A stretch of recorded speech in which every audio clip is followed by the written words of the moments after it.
AI बाजार को बदल रहा है, ये तो हम सब जानते हैं, लेकिन सवाल ये है कि कैसे?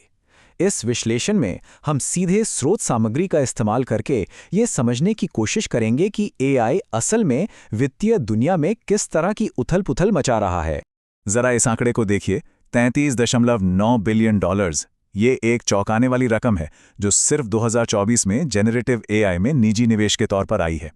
पिछले सालों के मुकाबले ये एक जबरदस्त छलांग है और ये साफ दिखाता है कि पैसा किस तरफ बह रहा है। आई कैपिटल का ये जो कथन है ना, ये बाजार की भावना को बिल्कुल सटीक तरीके से दर्शाता है। मतलब एआई सिर्फ एक नया टूल नहीं है, ये एक ऐसी ताकत है जो पूरे के पूरे उद्योगों की नींव हिला रही है। तो सवाल ये है कि इस सारी उथल-पुथल को हम मापें कैसे? इसके असर को अगर सही मायनों में समझना है तो हमें बाजार को देखने का एक बिल्कुल नया नजरिया चाहिए। तो चलिए इसमें थोड़ा और गहरा उतरते हैं। एक बहुत ही दिलचस्प नया शोधपत्र हमें ठीक यही करने के लिए एक शक्तिशाली नया लेंस देता है।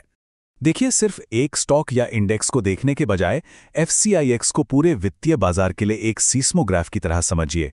यह सिर्फ सतही उतार चढ़ाव नहीं मापता, बल्कि यह उन गहरे ढांचागत झटकों का पता लगाता है जहां पूरा सिस्टम एक साथ खतरनाक तरीके से हिलने लगता है। अब ये देखने में भले ही थोड़ा कॉम्प्लेक्स लगे, पर यही इस इंडेक्स की खासियत है। ये एक टेंसर नाम के डेटा स्ट्रक्चर का इस्तेमाल करता है। इसे एक फ्लैट स्प्रेडशीट की जगह एक 3D डेटा क्यूब की तरह सोचिए। ये हमें सिर्फ अलग अलग एसेट्स को नहीं, बल्कि उनके बीच के बदलते रिश्तों को एक साथ देखने की ताकत देता है, जिससे जोखिम की कहीं ज़्यादा गहरी और सच्ची तस्वीर मिलती है। और ये ग्राफ ये पिछले 30 सालों की कहानी को शानदार ढंग से दिखाता है। देखिए कि कैसे ये लाइन ज़्यादातर समय नीचे रहती है, लेकिन दो मौक़ों पर ये आसमान छू लेती है। पहला 2008 के वित्तीय संकट के दौरान और दूसरा 2020 में कोविड-19 महामारी की शुरुआत में। ये इंडेक्स उन बड़े ढांचागत झटकों को पकड़ लेता है जो पारंपरिक तरीकों से अक्सर छूट जाते हैं। तो इस डेटा का विश्लेषण करके शोधकर्ताओं ने पाया कि बाजार सिर्फ ज़्यादा या कम अस्थिर नहीं होता, यह असल में 3 अलग-अलग मिजाज या अवस्थाओं में काम करता है। ये तस्वीर उन मिजाजों को एक ठोस रूप देती है। जो लाल हिस्से हैं वो बाजार के ज़बरदस्त तनाव के दौर हैं, जैसे 2008 का संकट, और जो नीले हिस्से हैं वो तुलनात्मक शांति और सामान्य उतार चढ़ाव वाले दौर हैं।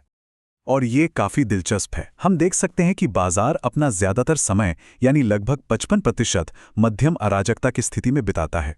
इसका मतलब है कि पूरी तरह से शांति या पूरी तरह से संकट दोनों ही दुर्लभ हैं। आज की नॉर्मल स्थिति ही थोड़ी अराजक है। तो इसका मतलब क्या है?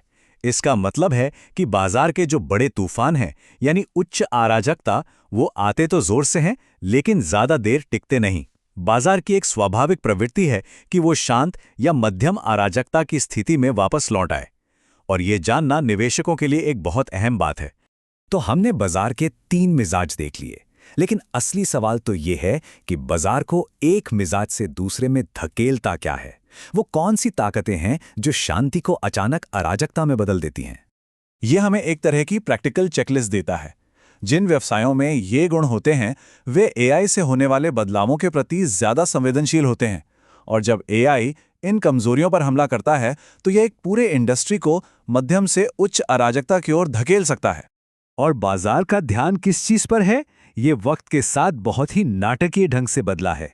ये तुलना दिखाती है कि बाजार की चिंताएं कैसे बदलती हैं।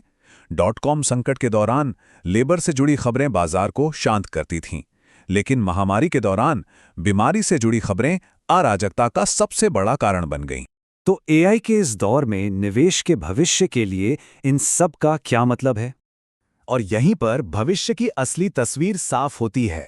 बात एआई द्वारा इंसानी विशेषज्ञता को खत्म करने की नहीं, बल्कि उसे और ज्यादा शक्तिशाली बनाने की है। असल में जो इस मानव एआई की जुगलबंदी में महारत हासिल कर लेंगे, वही आने वाले जटिल वित्तीय दौर में सबसे आगे रहेंगे। तो इस पूरे विश्लेषण से हमें क्या समझना चाहिए? यहाँ 4 मुख्य बातें हैं जो ध्यान में रखने लायक हैं।